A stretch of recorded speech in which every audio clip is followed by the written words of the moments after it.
Alright, so we'll be talking about the pharmacology of what? Urokinase. And you get to see that this urokinase is also known as what? Abbokinase. Urokinase is also known as what? Abbokinase.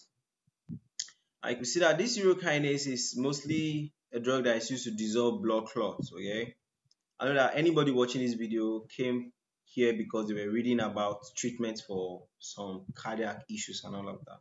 So you're here in the right place. We look at it from the mechanism of action to the administration. That's basically dosage, pharmacokinetics, adverse effects, contraindications, precautions, then the conclusion, right? So for urokinase, also known as what? Abbokinase, is a thrombolytic agent. When they say something is thrombolytic, you see this is thrombus. Lytic is like lysis, so it will break down thrombus. You get it? So it is particularly used in the treatment of what? Pulmonary embolism, cardiac infarction. So here's an overview of the pharmacology. So for mechanism of action, urokinase is a serine protease that will activate what? Plasminogen, which is the inactive form of the enzyme, to plasmin, which is the active form of the enzyme that can break down fibrin. You know, for clots to form, there's some thread like connection between it known as fibrin. Okay, so you are bringing this drug so that it will activate the plasminogen into plasmin so that it will break down the fibrin. Okay, so plasmin is now an enzyme that breaks down fibrin, which is the main component of blood clots, right? So thereby to dissolve the clots and restore the blood flow. Okay, so talking about the administration now, the dosage, it is typically administered by what? Intravenous infusion. The loading dose is about what? 4,400 international units per kilogram over 10 minutes. Then it will be followed by a continuous infusion of what? 4,400 watts international units per kilogram per hour for 12 hours, right? Indications when you should use this type of drug.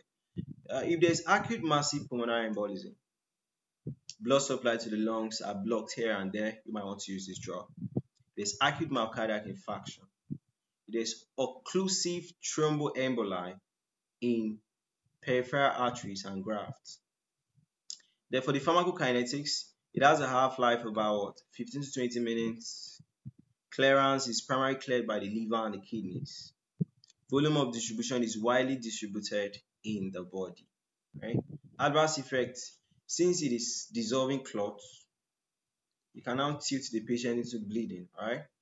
Now these are the most common adverse effects, including intracranial hemorrhage. Okay. Allergic reactions is rare, but can include things like rash, itching, and difficulties in breathing.